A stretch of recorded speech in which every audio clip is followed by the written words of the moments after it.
Here we are, my friends. It is WrestleMania week, hence why I'm wearing this t-shirt, because I am feeling warm and fuzzy in my tum-tum, and you should feel warm and fuzzy in your tum-tum too. And if you are going to WrestleMania, myself and the WhatCulture crew will be out there, so make sure you come and say hello. And when it comes to the last Raw before the show of shows started, and out came The Miz to host Miz TV. And I was like, why is Miz starting this show? And of course, it's because he's gonna be the host. He did indeed welcome Becky Lynch and Lita to the ring as well. Don't forget they are the tag team champions. Sometimes I swear that WWE does forget. And they were with Trish Stratus. And I tell you, if we are not teasing something here, I've just bought into some online rumors, and as ever, I'm a massive nerd. Liz also wanted to know why Becky Lynch called herself the man if she needed a bunch of help, when Bex was all like, well, I may be the man, but you're just a man, and you're a man with small balls. And I was like, how does everybody know the size of Miz's testicles? And then we kind of insinuated that Maurice walks around and tells everyone. I was like, what kind of wife would do that? Imagine that conversation. Oh, hi Maurice, how are you? My husband has tiny balls. Yeah, Maurice, I'm going. We then did continue to tease that maybe, just maybe, Trish Stratus is gonna turn on Becky Lynch, because Miz was all like, oh look, it's Lita and Trish, you're not relevant anymore. Lita was like, well, I'm pretty relevant, because I've got a tag team championship. And while Stratus was all like, oh yeah, I love these guys, does she have a belt? No, unless it's one to keep her pants up. This is when Damage Control interrupted and Bayley was so mad that they just see their six-person match as just another match, because to her it's everything. I was like, this is not how the world works, Bayley. It was Brad's birthday and Brad comes storming in here and says, oh, it's my birthday, everyone have a good time. I'm like, no, Brad, I don't care about the day you were born. If you want to go nuts, that's fine. But if I want to sit in the corner and be a negative Nancy, I will. She then also agreed that Stratus and Lita weren't relevant anymore, and therefore her new dream is to end them. End them, so they're gonna die. Lynch then went absolutely crazy and said, man, Bayley, you suck, and because you suck, now Io Sky and Dakota Kai suck, and that's not fair, so I am gonna take this fist soon, and I'm gonna punch you so damn hard in the face, your face will fall off. She didn't say that, but I bet you John Travolta and Nicolas Cage would like it. Lynch also pretty much said she was bored of this feud. She was like, I thought it was over at Survivor Series, and it's still going.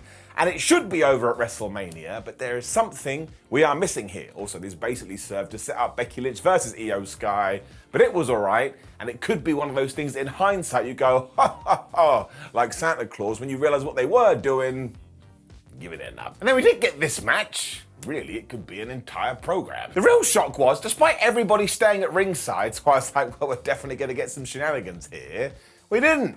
And we just got our finish, and it was 1, 2, 3, which also ties into my suspicions that some kind of nonsense is happening at the weekend. The absolute best part is when Sky eventually caught Becky Lynch and she just gave her so many German suplexes, ich mag das, when she kicked Lynch off the top rope and just wrecked her with a moonsault. And it was so great, and it got Io so wrapped up, she was like, oh, I'm gonna do another one. Why not? It is a good maneuver. And what a maneuver. Very sadly, Bex had learned. She got out the way, she hit the manhandle slam. That was it. So I tell you, given that, my prediction for WrestleMania is that Damage Control are gonna win because Trish goes, ha ha ha, I was a villain all along. I like that. We should have some fun. Chaos is good. But then saw the Bloodline in the back where we did get this great video for Asuka, and later on we got on for Bianca Belair too. And I have been thinking about this all morning because look, they were pretty good. And I was like, oh man, these two are such great wrestlers, I can't wait to see them fight. But also, when it does come to this build, well, it's been a little bit lackluster. But hey ho, I'm sure they will smash it when we get to WrestleMania. And then not only did we see the Bloodline walking in the back, but we also cut to Kathy Kelly, who was with Seth Rollins. She was like, oh, hello, Seth. Tell me how it feels to have been knocked out twice by Logan Paul. So it's like, well, I didn't enjoy it. What a stupid question. Seth then got even more annoyed because Mustafa Ali popped up from nowhere. And he was all like, oh, I'm Mustafa Ali. You sound too negative now. So what you should do is respond to thing positive Ali. So that's his new thing. And I don't know why we're doing this. And I also don't know why he's not feuding with Dolph Ziggler anymore. Seth recommended that was such a good catchphrase, he should make it into a t-shirt. And he honestly said this. Given that months ago, Mustafa Ali had really wanted a match with Seth Rollins, why don't we do it now?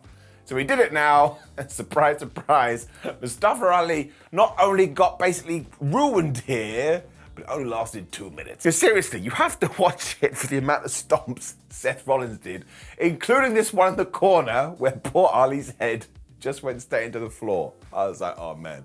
I was rubbing my bald head like, I hope he's okay. But apparently he is. So that's just good wrestling. Rollins also pinned him after this, and look, the fans loved Everett, and the whole time they were going, whoa, whoa, whoa. But here's the problem.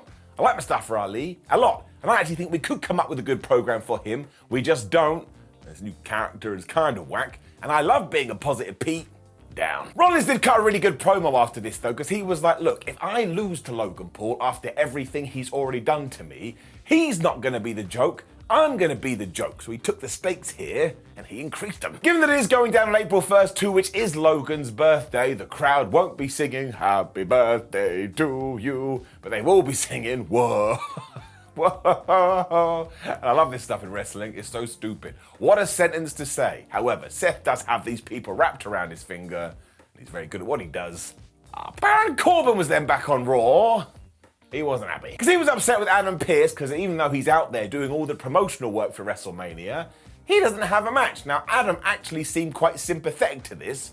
And just as he was about to say something, in walked Chelsea Green. Now, something has definitely happened to Carmella, so I really do hope she is okay. But Chelsea was all like, listen, I want into that WrestleMania Showcase match, even though I thought she was already in the WrestleMania Showcase match. This is when Sonya Deville also arrived, and she was like, well, that sounds like a delightful idea. So Adam Pearce was like, all right, I'm gonna make you a tag team, and you're gonna go into a qualifier later. If you win that, you can go to WrestleMania. So my hand went right up. I was like, well, what about Ronda Rousey and Shayna Baszler? Why didn't they have to qualify? Corbin was totally stunned by this, and I was with him. I was like, look, I think it's really weird too. None of it makes any sense, and I still don't know what we're doing with Baron Corbin, but as you know, I'm a big fan of his, so fingers crossed it's coming after WrestleMania. And it was tears for old Simon after this.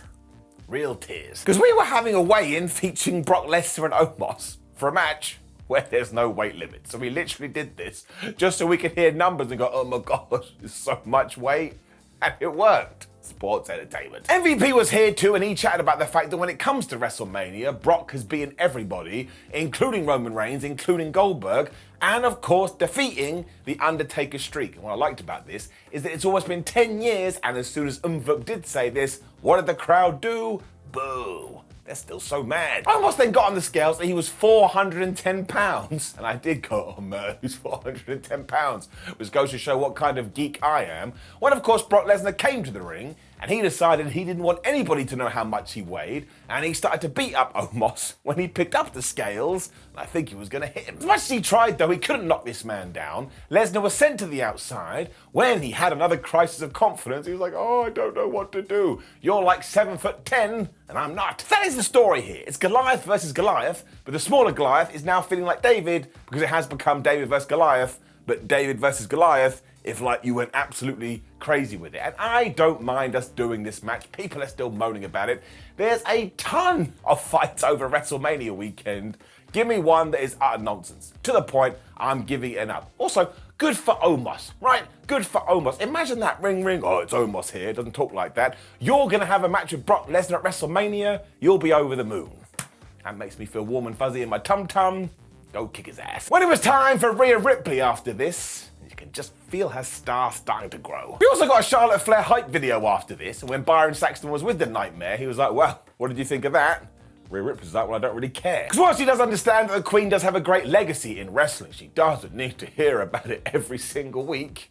And in fact, right now, it's getting quite boring. The truth is, she needs to defeat Charlotte Flair so she can start her run to the top and she can create her own legacy. And that begins when she becomes the SmackDown Women's Champion. Rhea was all fired up here and she had the serious eyes. And let's face it, that's what we should do at WrestleMania. No ifs, no buts, no maybes. Just get it done. Clean as a whistle in the middle of the ring. Giving it up. Finn Balor was then responding to Edge, and not only do we have a video editing war going on, because Finn had edited his here too, we also have an Alter Bridge war going on, because don't forget that match is the Battle of the Alter Bridge song. Because after the Rated R Superstar had presented his dark, spooky attempt last week, Balor showed us his, but his was funnier. He's like, oh, Edge, you're gonna be all scary, are you, with your candles? And there were a lot of candles. Well, I can do that too, and in fact, you told me to bring the demon, I don't need to bring him because he's always inside of me. So he's the Hulk. He then cross-dissolved into Demon Finn Balor and he had all the face paint on. And I don't mind any of this at all. Like, it's wacky and it's a little bit goofy, but again, goofy wrestling for life. But I also do believe they're going to use this to have one hell of a Hell in a Cell match at WrestleMania. Plus, there's rumours that Gangrel may be involved. And going back to Alter Bridge, well, wouldn't you know it? They have a gig in Los Angeles on the Saturday, but they seem very free on Sunday.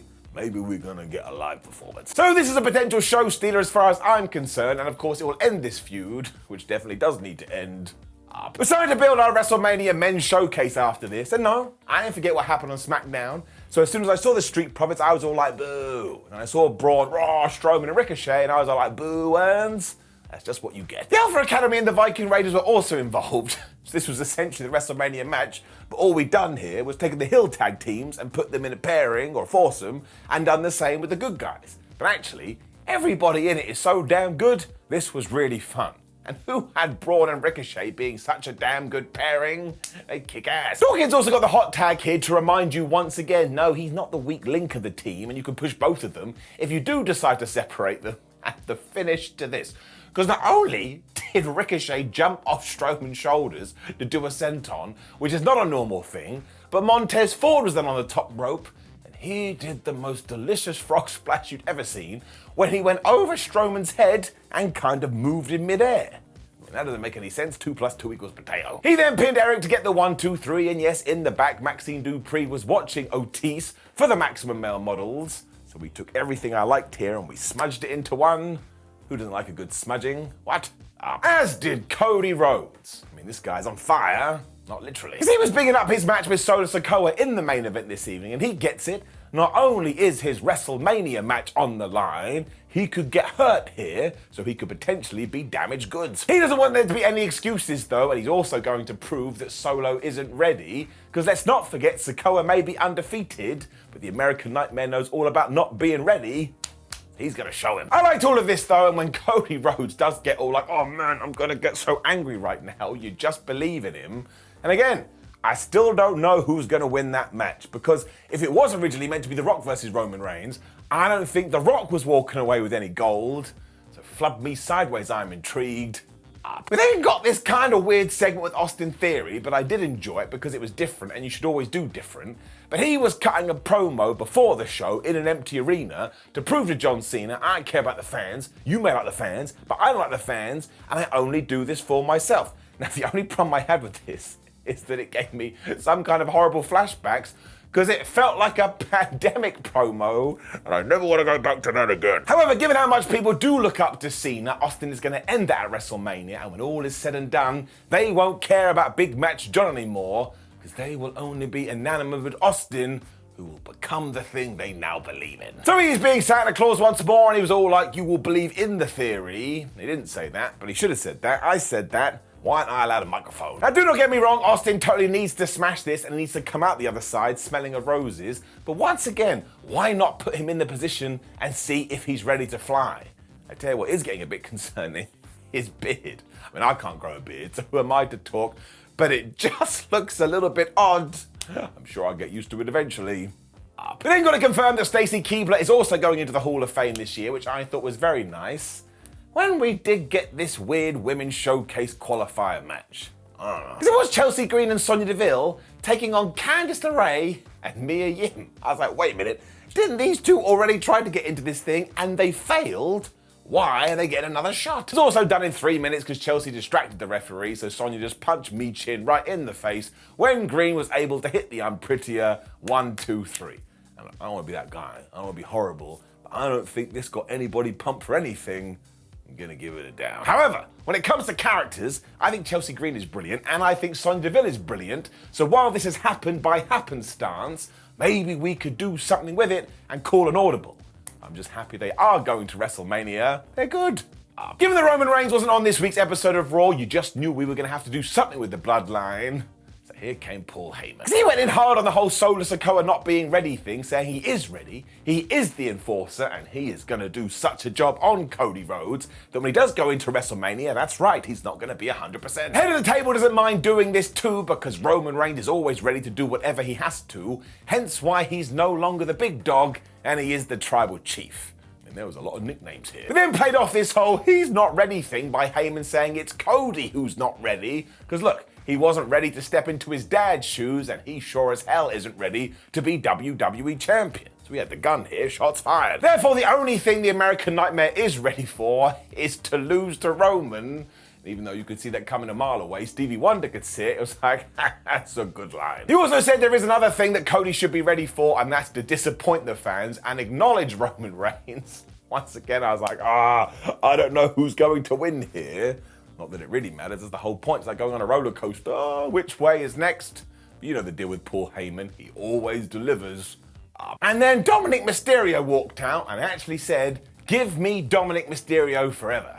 I don't even know what that means. But he got mega heat as soon as he got on the microphone. And because he's just wonderful, he was like, Rey Mysterio, my dad. What a lowlife hitting his son, even though he has literally been goading him for months. At Mania 2, we're going to find out what a failure Rey is. And the whole time, the crowd was just booing this guy. And Damian Priest had come out with a condom and go look at his face. Damo was loving this. They have arrived. Tommy Boy also mentioned that he wished he had told his mum to shut up years ago. And I love it when people say that wish, like a genie's gonna pop out and go, oh. And he actually made all his 3 wishes. Because 1, he wishes he told his mum to shut up years ago. 2, he wishes Eddie was his real father. And the best one, 3, he wishes Rey Mysterio didn't exist. I was like, Dom, you can't wish that. The genie will do it and you will disappear too, because how could he give birth to you or help give birth to you? You know what I'm talking about? It's called spurt. What are we talking about? Seriously though, Dominic Mysterio was excellent here, and there is no 2 ways about it. He has embraced this character to such a strong degree, he should win at WrestleMania. I'm not kidding. And this led right into Damian Priest versus Rey Mysterio. And Rey lost because of Dominic. I was having the best time. And sure, you could telegraph this miles away, but it makes sense. That's why we're doing it. And just as Rey Mysterio is about to hit the big splash after he hit the 619, Dom was just like, no. And he pushed him off the top rope and he beat him up for the DQ. Eventually, Legado del Fantasma ran out. If I was Rad, I'd be like, why did you take so long? I've already taken pummeling. Just to double down and to reiterate when it comes to predictions, I think Dominic Mysterio should win. Look, I'm going to stand in my most serious position so you know that I mean it. We've talked about carnage and we've talked about chaos before. Some men just want to watch the world burn, so burn it up, baby. Shouldn't have said it.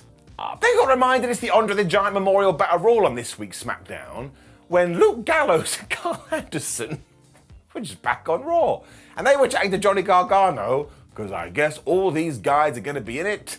That was strange. We also saw Elias and Rick Boogs going, oh, we're going to win the armbar. And I was like, what the hell happened to your storyline? And because Elias, Mr. Guitar, Ding Ding Ding, was so confident he was going to be victorious, Dexter Lumis got mad at him, Bronson Reed got mad at him, and yes, Bobby Lashley got mad at him too. I'm like, I don't even know if you're in this thing. Which wasn't true, because you can just go and look and he's on the poster. So surely Bobby Lashley is going to win that. I really don't know what we're doing with him ever since Bray Wyatt did have to go away from TV. And again, he's doing okay. But I would have Bob destroy the field and he goes to WrestleMania and he does something else. Maybe he could just flex. I'd enjoy it. Weird guy. Sami Zayn and Kevin Owens then cut this promo backstage. And I just went, man, isn't it amazing that these 2 wrestlers found each other? Because they have such good chemistry, it's kind of crazy. Zayn said it meant the world to them that they are having their tag team match in LA because while they grew up in Montreal, it was Los Angeles where they got their big break. Kevin Owens was like, yeah, I tell you what else, this is the biggest WWE tag team title match ever. He could be right. KO also mentioned how the Usos used to be the best tag team in WWE, but now that Sami Zayn and Kevin Owens are together, they're going to be ranked number 2, which they will prove at the show of shows. Now look, we don't know if this is going to main event night 1 or not, but I do not care. Just hook it to my veins. Give it to me. So while we have gone past all the crazy parts of this storyline, the little things we're doing at the moment to keep it ticking over, it's got me excited. Just got me ready. It's just got me pumped. I cannot wait to see it. Imagine if WWE did pull a fast one. I mean, you'd be devastated, so don't do that. Make us feel warm and fuzzy in our tum-tums. I'm really pushing it today. You need to reel it back in a bit. But it's getting it up. It was utter randomness after this, because it was Dolph Ziggler versus Gunther. And the Intercontinental Championship wasn't on the line either. All you really need to know is at one point, Dolph Ziggler ran at Gunther. Gunther chopped him out of midair. He gave him the powerbomb. He gave him the last sympathy. 1, 2, 3. Well, in about 2 minutes. Gunther then got on the mic afterwards and said it was a disgrace that he has to have a three-way at WrestleMania, even though it was his fault, and also Drew McIntyre and Sheamus. Look at Dolphy. Now, he didn't call him Dolphy, he called him Dolph Ziggler, but if that's what he's done to this veteran, what do you think I'm going to do to you? So as ever then, this is all about right time and right place, and while I probably would have found somebody else to be in the position, and not Dolph Ziggler, the fact that Gunther is on a tear right now and just destroying fools makes you go, let me rub my non-existent beard. Is he going to retain at WrestleMania even though the odds are against him? Maybe he is. It's also just going to be such an amazing match because it will be big men slapping man meat, and I think that Drew McIntyre is going to ping Sheamus to become the Intercontinental Champion, and then you can do that feud, whereas Gunther could go after Cody Rhodes and be his first opponent. I ain't gonna get mad about that. And I'm not gonna get mad about our main event on this week's episode of Raw because it was Cody Rhodes versus Solo Sikoa. Rocked. I had no idea what we were going to do once again because Solo Sikoa is undefeated, as is Cody Rhodes. But of course, I should have known. It made all the sense in the world. Cody beat him. We absolutely thought this through though, because even though Rhodes started off well, eventually Solo was just like, man, I'm the enforcer of the bloodline. Nobody can touch me. He started to kick his ass. And at one point it was so bad, Cody had to use Simba the Steel Steps. But then when he did a 2023 wrestling dive, Sikoa caught him and just threw him into Alan the announce table. I couldn't help it. I was like, man, you're such a badass. I think I love him. It turns out that Rhodes was just increasing his power meter throughout all of this though, because all of a sudden he went snap power slam, disaster kick, Cody cutter and crossroads. But when he went to pin Solo Sikoa and the ref went 1 and the ref went 2, Sikoa got his foot on the ropes. I was like, oh man, I didn't see that coming. What a beast. Or what a beast his foot is, he knew what he was doing. But then went proper nuts because Solo was going for the Samoan spike when Cody Rhodes just kept spanning springboards with his Cody cutter. And I think the Usos knew what that meant because all of a sudden their music started to play. So I was like, damn audio guy, where's your loyalty? And they came out, I suppose, to go all bloodline. It did allow Sikoa too to hit the spinning Solo from an awesome near fall, where thankfully Mr. Audio proved that he is balanced. This is when Sami Zayn's music started to play, Shenanigans Sports Entertainment. KO and Sami came out and they just chased the Usos off. I was like, this is nuts. It did open the door for Solo, who went for a second Samoan spike, but this is when Cody was like, I can't deal with this. He hit the crossroads, he got the 1, 2, 3, and look what we've done here. We've just sent the message, oh, well, Cody Rhodes just defeated somebody who was undefeated. And do you know what he could do on Sunday night? He could also defeat Roman Reigns, who has basically not been pinned for over 1,000 days. Seeds. It also means there is just one last mountain for him to climb when we get to WrestleMania. But can we do it? I still don't know, genuinely. I think about this all the time because I'm a very, very bizarre individual. And I would say yes. I want to make a prediction, I will say yes. But if Roman does win, will I be totally surprised? No. Shh. Which did indeed bring us to the end of Monday Night Raw, the Raw before WrestleMania, and I had a great old time. I am so locked in and ready for WrestleMania, so WW must have done something right. Giving it up. Now please do leave a comment below and let me know what you thought about last night's episode of Raw and give me your predictions for WrestleMania. I want to know, and click one of the videos on this screen. It could be an ups and downs video so you can stay up to date with wrestling. Like the video, share the video and subscribe. My name is Simon for What Culture. I will see you throughout the week for the rest of the ups and downs, but of course they're all going to be a little bit weird because we'll be on location and we'll do what we can, but look, it comes but once a year. You have a good time, my friends, and I'll see you on the other side.